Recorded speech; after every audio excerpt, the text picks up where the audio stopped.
Welcome to the 24th Annual Wild and Scenic Film Festival, based here in Nevada City and Grass Valley, California. I'm your host of the Wild and Scenic Media Lounge, Elisa Parker. Kim Ewing will be joining us tomorrow. And how excited are we? 24 years of this phenomenal festival. We're going to be with you all weekend. We're also excited to join you on KVMR 89.5 FM, where you can connect with all kinds of sages around the world. Our first guest, she's stepping in. She just arrived, actually, from the airport. We have people come from all over the world. And actually, Bern came from Vermont. Welcome, Bern. Thank you so much. So excited to be here. It's great to have you. So we're talking about the best day ever. We are talking about the best day ever. A little movie made in Vermont that has been making the rounds, and we're just so excited to share it here in California. So I loved your film, first of all, and we're gonna learn some words you might not have heard before, like adaptive trails, adaptive bikes. Can you tell us a little bit more about that and how it ties into this beautiful film? 100%. So a tiny trail club that I'm the president of, called Richmond Mountain Trails, developed what is the first fully adaptive mountain biking network in the world. We are a teeny nonprofit. We had no idea that we were actually what we were doing, kind of that it was something that had never been done before. We just knew there were people in our community who loved to ride bikes who couldn't, because the trails couldn't accommodate their bikes. So the board of Richmond Mountain Trails decided to go for it and see if we could just make a whole trail network that could accommodate adaptive bikes. The trails are not easy trails. They're blue, black, and double black, but they are bikes that if you have the skill and you ride a 3 or 4-wheeled bike or even a 2-wheel bike and you have any kind of physical disability, you can still ride those trails. They're also trails that are just fun for everyone. One of the things that I love about this film too, Bern, is that what this is creating, adaptive bikes and this adaptive trail, it's creating this sense of freedom for people. And they talk about that frequently. In fact, Gretchen's here. We'll talk with her tomorrow about that freedom. Can you talk a little bit more about that? And I want to talk about some of the people featured in it too. Yeah, freedom, I think, and independence, right? My friends who ride adaptive bikes, my friends who are in a wheelchair, who have disabilities, often talk about feeling like a burden. And, you know, the world is just not set up great for people who travel in a wheelchair instead of on their feet. And it was such a gift to be able to create this opportunity. And again, it's a gift to everyone, because what we discovered and what was actually the inspiration for this movie was that when everyone can recreate together, it just changes the dynamics between people. It literally levels the playing field and allows people to just relate as mountain bikers or as human beings, and not as someone who has a disability and someone who does not. Right. And it is not an understatement when you talk about how these trails, I mean, it's ambitious, to say the least. I mean, I would certainly be afraid if I was on trails. Yeah. They're hard trails. They are not easy trails. And to be clear, these are not the first adaptive trails in the world. There are many adaptive trails. We are so fortunate in Vermont to have over 180 miles of adaptive trails. But this is a network where an adaptive rider could go with anybody, other adaptive riders, able-bodied riders, and ride any trail that they have the skill to ride. That's phenomenal. And you're a bicyclist as well. Yeah, I love mountain biking. She loves mountain biking, even though it's been very cold in Vermont lately. Why is it so important right now, Bern, for everyone to see this film and know about this story? I really hope this film changes culture. I believe that when people watch this film, or I guess what I have seen when people watch this film, is it just changes how we interact with each other. It changes how an able-bodied person looks at somebody with a disability. Hopefully it will help people see the person and not just the piece of equipment that they're sitting in. And I also think it's a time when a lot of us feel a little bit impotent in terms of what we can do in the world. And I hope what this film highlights for people is that if you just look locally, look in your community, like, you can make change. We can all make change. We can all make change. What's one of the wildest things that happened to you that you experienced as part of this process? One of the wildest things that happened to me. I mean, it was I made a movie. You made a movie. Have you been a filmmaker before? No, I've never made All a right, movie. inaugural film.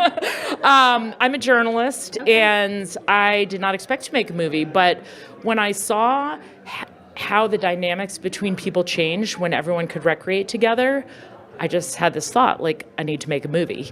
And then I had to figure out how to make a movie.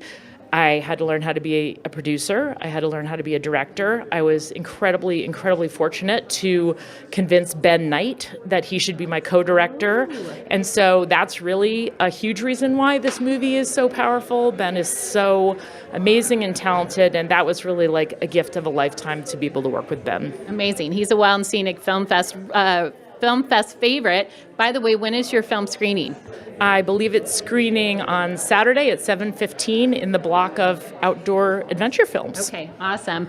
Let's give it up for Bern, everybody. And best day ever. We're already having our best day ever as we're broadcasting here. Best day ever. Hope Best to see you day there. Wild and Scenic Film Fest. Thanks so much, Bern. And so we're doing the Flash live on the green carpet. And coming up next, who do we have coming up next?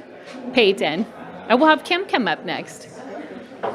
It's all right. We're moving and grooving. The festival just kicked off. So here we go. Hi, Kim. It's so nice to meet you. So nice to meet you too, Lisa. Yeah. Okay. So we're here in Nevada City and Grass Valley. And one of the things I'm aware of is the wild world around us and what is actually edible. And you tap into this. So tell us about your film. Tell us the title, too. It's called Forgotten Flavors, and it's featuring Pascal Baudard, who is a wild crafter. He's authored all these beautiful books on wild crafting, cuisine, and brewing, all based on the flavor of the land. And so I had been making recipes out of his books for years. And one day I was just like, this guy, we need a film about this guy. Like, when I got so in touch with nature just through like all the wisdom that he brought to me. And so I cold called him one day, and we went and shot it, and it's turned out to be like more than anything I could ever imagine. Yeah. It's such a beautiful short film and capturing just the essence of really optimizing what's around us and also his nourishment, but he also goes a step beyond, like you said, around the flavors and the joy and how he crafts different things together. Like, what is one of the things? Well, one of your favorites? One of my favorites are these unripe pickled walnuts that you basically don't let the husk get dry out. You get them when they're really little, and then you pickle them, and it takes like 6 months, but it is like umami, and it's a walnut, you know. So that all those things. But the thing that I really appreciate about him is just he's so in touch with the land. You know, it's like we don't look around us and see what he sees. He sees all the gifts that Mother Nature is offering us, and it's just so. I'm hoping that it will tap into the spirit of all the people watching it, that our ancestors used to be just like this. Like, it's in our DNA, and we've just lost it. So I think seeing somebody like Pascal, who is so connected to it, it kind of revitalizes that primal spirit in us. Where does this film take place? It's in it's near Wrightwood, which is about an hour and a half east of LA. Okay. Wow, that's amazing. I know, just even seeing some of it, like mustard greens and all these different yeah, because mustard greens are invasive. So he's like gathering that, and he makes a big feast at the end, and it's super inspiring, yeah. Kim, what is one thing that you want everyone to know about this film and how it can apply to our everyday lives? I just think that if you could just spend a little bit of time outdoors and get connected to all the edible things around you, you'd be so surprised at what you can make, you know, just by going for a walk, you know. So I just think that if people could just discover that, it'd be so enlightening and eye-opening. When is your film screening? On Saturday and Sunday at the Dinner and a Movie. Okay, and we're going to speak with you a little bit later in the Media Lounge, I believe. Yeah, I think it's on Saturday. On Saturday, we're going to have more extensive live-streamed interviews as well. I asked Bern this, but what is one of the wildest things that happened for you in the process of creating and making this film and connecting with Pascal? Yeah, I mean, I think just the discovery of like what's possible around us. Like, I just never even imagined that. But then when I worked with him, and then he showed us all these things that you can make, and you would never even imagine. Like my heart, it was wild, you know. Like, I I became more wild through that whole process, just more connected to the land. I love that. Well, the film again is called Forgotten Flavors. It's broadcasting right here at the 24th Annual Wild and Scenic Film Festival. Is this your first time here? Yes, it's wonderful. Right. Well, welcome. Thank you. You're in for an incredible weekend. It's so great so to have you excited. here. Thank yeah. you so much. Thank you, Kim. And we are broadcasting live here at the Wild and Scenic Film Festival at the Media Lounge. And who do we have coming up next? I want to give a big shout out to our crew and our volunteers. Hi, guys. Hi. Elisa. Ben. Hey, Ben. Oh, is Ben and Rush? Yeah, Rush. Ben and Rush. Ben and Rush. Oh, they have 1,000 films here, by the way, at Wild and Scenic this year. Okay, so let's go. What are there, at least 3 or 4? We have Snow Leopard Sisters, which is Amazing film. a feature-length documentary set in Nepal. We have The Human Side of Plastic about Abby Barrows, a woman who's trying to combat the plastic crisis off an island of the coast of Maine. And Rush has a film that I helped a little bit on called Love on Ice. Bath and Vacation, Love Bath on and Ice. Vacation. Yeah. Bath and Vacation. Did you have to go on site? No, actually, they just gave me a ton of footage, and we're like, make this into a movie. So it's a lot of editing work, but I wasn't on site for that one. Nope. Okay. So you know what? A lot of people come here and they want to know about the process of creating films. I mean, both of you are producers and directors and making this. What about these films drew you in, where you said, I have to be part of making this movie, and then I need to be part of Wild and Scenic? I mean, that's the case. I feel like for me as a filmmaker, that's the best part, is I get to have that experience over and over and over. And so for us to have, so many films in the festival this year, each one of those was a unique version of that. The Snow Leopard film was a film that I worked on for 5 years before we started to roll cameras. Did you travel out there? Yeah, absolutely. We shot it with a very small crew. Rush was out there. We were together when we saw the Snow Leopard, and that was very much a life-changing journey for all of us. The film, The Human Side of Plastic, that was a story that we were looking for ways to highlight the plastic pollution crisis that didn't make people feel despondent, that inspired people to action. And Abby Barrows is sort of a well-known character in the adventures outdoor world, and as an advocate, a microplastics researcher who became an oyster farmer. And so I'd always wanted to tell her story, and the stars aligned for us to do that. I think what's also unique in all of the films that are featured here that the two of you brought, it really does such a beautiful job of highlighting the personal story and the connection within that for us to care about it and to want to be involved and engaged, because some of them are really dire topics, like talking about the microplastics and the ocean and how that's affecting the lobster, would you call them fishermen, Fishery, yeah, right? Yeah. The Snow Leopard sister story and the story of the two women who are trying to preserve this predator who is so essential to that. I mean, what do you want to say about that and how important that is in amplifying our personal stories around this? I mean, there's so much to say about it. I think from our side, we live in a time where there are great challenges, but with great challenges come great solutions.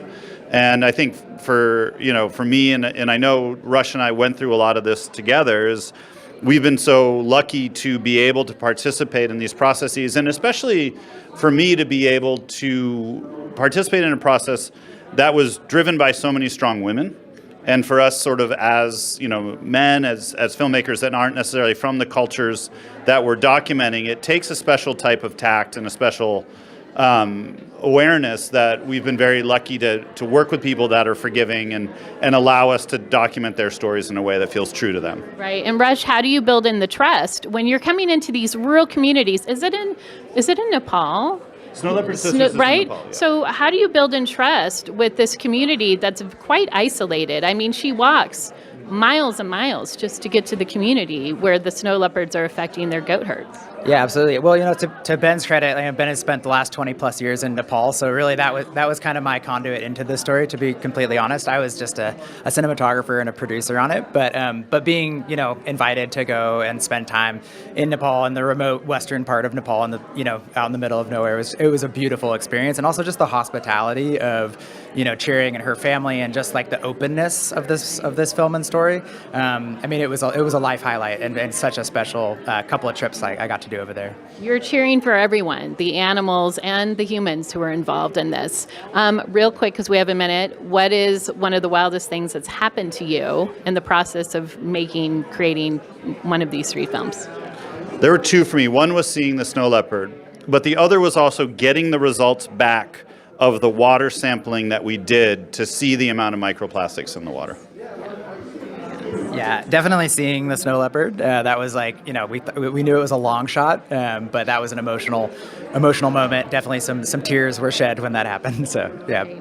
Well, Rush and Ben, thank you so much for being here and being part of Wild and Scenic. It's such a gift to have you both here and have these incredible films featured here. We're going to speak with you later this weekend to get more extensive stories. When are the films screening? They're probably all over. So tomorrow, I believe 1:00 is Baffin, and then 4:00 Snow Leopard Sisters, and then 6 is for Human Side of Plastic, and then Human Side of Plastic again on Sunday evening, I think, too. Okay, great. Thank you so much, guys. Thank you. Ben and Rush. All right, 3 amazing films coming up, and we'll see who we have coming up next year. I'm Elisa Parker, by the way. I've been part of this festival for at least 18 years. It's something extremely special for our community to bring everyone together, these environmental action heroes. Okay, hi.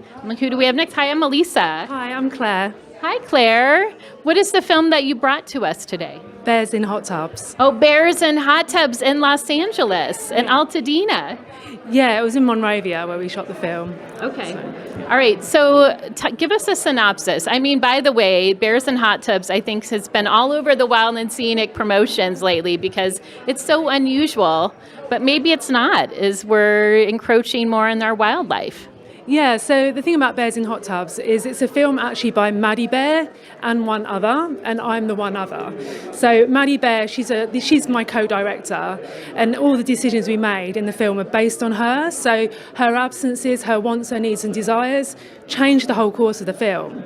So my filmmaking and my work is really about what it means to have more than human animals as co-creators of knowledge, and what happens when we learn about the individuals that we live alongside. So you hear a lot when it comes to human-wildlife conflicts that, they don't belong here and all this kind of stuff. But when you start to recognise the importance not only that they have in the ecosystem, but about their individual personalities and how they navigate our spaces, my whole film and all of my research is about what it means to co-thrive with life. Co-thrive. Yeah, co-thriving. So the tagline for the film is "Co-thriving begins with us." I love that. Thank you. I love that. And you know what, Claire, too, of watching so many of the films, that has been a very common theme this year of how do we co-thrive with some of the other species that we live with. Yeah, so you often hear about coexistence. So coexistence is more about tolerance. You stay over there and I'll be over here. We'll try and get along, but I'm just going to ignore you. And co-thriving is what happens when you change your human behaviours in response to living alongside such amazing, well, in this case, large carnivores. And we can do it. We can co-thrive with wolves. We can co-thrive with bears. I can co-thrive with the coyotes in my neighbourhood. It just takes us to be mindful and paying attention. So one of the things that I also get a lot when I talk about bears and coyotes and wolves is, yeah, but I was here first, but, they need to move out of my way. And it's like, well, do they though? Like, if we just think about, at the end of the day, we all want an easier life. And so for Brian and Rick in the film, it means, do they need to use the front door today or the back door? When they're not using the pool, Maddie can use the pool. So what we want to strive for is a population of carnivores, predators, that know what it means to live alongside us as humans, because we're all part of nature. And that's one of the things that we keep ignoring for our own egos and all of the things. So. And Maddie, the bear that Claire's referring to, she swims in the pool. She does. Maddie Bear is one of about 5 bears that frequently visit the property. And the thing about Brian and Rick is they know who's walking towards the pool and up the drive by their mannerisms. So they know if it's Punky Bear. They know if it's Nappy Bear who likes to snooze for an hour in the pool. And Brian will be at work in a meeting and he will live stream Nappy Bear snoozing in the pool for the entire meeting. And he actually, has really built this relationship. But will that look the same for bears that live next to a different pool, that have kids and trampolines and dogs? It's going to look different. So what my film is about is, noticing the individuals that you live alongside, that's when you start to change your human behaviours in response. Because we can do it. We can do it with all of these big predators. And one of my my day job is with wolves, so I know it works across the rural-urban divide. We can do better. We just need to pay attention. Do you have coyotes swimming in your pool now, Claire? Oh, no, I don't have coyotes in my pool, but my film was inspired by the complete bedlam that it meant and to live alongside coyotes, because my dogs came from a completely different world. They came from the Caribbean, and so for us it was a big shock to the system to try and figure this out. And so when I did, it was about putting cameras around my home. Brian and Rick put cameras around their property, and we don't have to be there harassing and interfering with wildlife to really appreciate what it means to have them there. So looking through the lens of a camera, that's still an interaction, and it's still a deep appreciation. And my film, I'm kind of like impressed with myself that I got through the whole thing without crying, because Maddie goes through a lot of things. She does go through She a lot. does, and we need to recognise that just because they're resilient, it doesn't mean to say that they don't suffer. And this is how we start paying attention. And I deliberately didn't interview any of the parks and wildlife in my film, because the people living alongside Maddie, they know so much more about living with bears than you learn from a tick list of things to do. And it's about paying attention, because, again, they're all going to do something slightly differently, and it's those differences that you notice. If Maddie's behaving differently, you're going to see it because you know Maddie. Right, all the personalities. Claire, it's welcome to Wild and Scenic. It's great to have you here. Bears and Hot Tub and Hot Tubs. And when is it screening? It's on Sunday in the 4 p.m. block. So yeah, come and learn more about co-thriving. It begins with us. So thank you. I love that. All right, we'll give it up for Claire. Co-thriving. It is. A lot of the themes of the films focus on how do we co-thrive with each other. Hi, welcome to Wild and Scenic. I'm Elisa. Elisa, it's good to meet you. I am so thrilled to be here because I've heard about Wild and Scenic from so many people who've had films in this festival, and they all say it rocks. It really has a great reputation, so I'm really thrilled to have my film in this festival. We're thrilled to have you here. What is the film you brought to us? So it's called Upstream Downriver, Uniting for Water Justice. It's an hour-long film that was expanded from a half-hour film that I did for the 50-year anniversary of the Clean Water Act. And it tells stories of communities around the country that have different water justice, water equity issues, and figuring out how to come together as a community and figure out solutions, how to change policy, how to really make a difference in their communities. And so it's bad news, because it's shocking how many communities still deal with really serious problems. 50% of our water source Yeah. is polluted. Yeah, probably. I was shocked. That's what probably going downhill quickly right now. Yeah, and you think about places. One of the stories is in the Navajo Nation with Dr. Crystal Turley Cordova, who's she's a principal hydrologist, and it's between 30 and 40% of people who live on the Navajo Nation do not have water infrastructure, water sanitation infrastructure in their homes. So they're driving miles to go fill up tubs of water and take them back for themselves, their livestock, their gardens. In this day and age. And then another story is in Alabama, and same thing, there's no sanitation infrastructure in Lowndes County in the poor communities. So people are living right next to huge open lagoons of open sewage. And we've had, here I'm going to bring you over here, we had a Catherine Flowers here several years ago, who's like now a Time Person of the Year. It really is, and you do such a beautiful job capturing this. I was mentioning earlier with Ben and Rush, the personal stories give us a reason to care and a solution to do for it, is what this film does as well. And then you think here we are in the 21st century, and the sewage, or people are walking to get their water, or don't even have water rights. Right. That's exactly right. And the thing that I think we don't realize sometimes is that water is a finite resource. The last statistics that National Geographic was putting out there is 2.5% of the world's water is fresh water. That's it. So when we think about that, we think about groundwater disappearing, and all these data centers coming up, and other things that makes us much more conscious about how we use our water, both on a micro scale, but also big scale, and how can we be more innovative about agriculture, about use of water, and how can we change policies so it's more equitable? 100%. 100%. How has creating this film, how has it changed how you live your life? And what are, or maybe one of the wildest things that happened for you in the process of creating this? We are at Wild and Scenic. So you have to ask that, right? You know, it's made me, I thought I already was very conscious about water because I grew up in the Bay Area with a mother who was very much a water warrior and spent a lot of time in the Sierras, seen the Lake Tahoe level go down and up and Truckee River practically dry. We see it firsthand Right, here. firsthand. So, but I learned so much more about other challenges that, challenges that other communities are facing that I knew nothing about, like the Lowndes County, Alabama with Catherine Coleman Flowers. I mean, that just was shocking to me. And that 2.2 million people in this country don't have sanitation infrastructure, not just in the rural communities. Most wild are all the wild women I'm meeting. All the wild women. By the way, real quick, we're going to talk more about the wild women, but I just want to do an acknowledgement real quick. We're broadcasting this on KVMR, and I want to thank all the listeners who've joined us. Come and join us at the Wild and Scenic Film Festival. I'm Elisa Parker, and it's been such a pleasure connecting with you. And come and join us at the Wild and Scenic Media Lounge at the Nevada City Winery, KVMR 89.5.